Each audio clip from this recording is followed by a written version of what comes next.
service. It seems to me that people are just blindly following what the government tell them without objectively looking at any evidence for themselves. And they seem to be missing a big point. These vaccines against COVID-19 do not actually prevent transmission, and therefore, to argue that for me to not have the jab is to put my patients at risk, it's just a fallacy.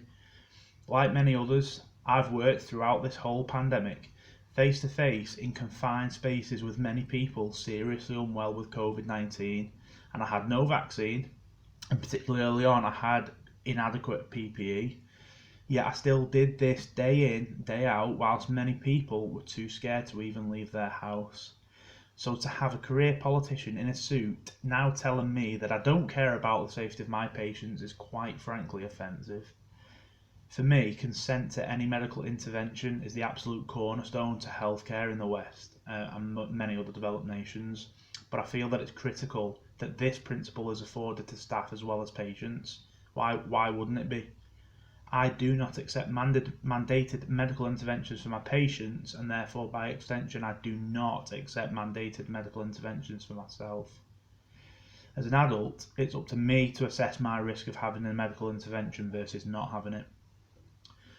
There are other mitigating factors that can be deployed to reduce or prevent onward transmission that don't involve infringing anybody's basic human rights.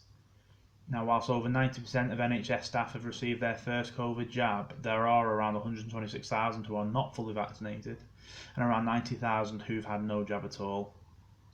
Therefore, potentially this is 126,000 dedicated, experienced and caring staff that the NHS face losing. Now, when we're told that we're in a public health emergency so dire that the government can disregard our most basic human freedoms, one must question the logic of the dismissal of such a large number of NHS employees. Please join us in standing up for bodily autonomy and the right to consent to treatment. Otherwise, we risk losing this right forever.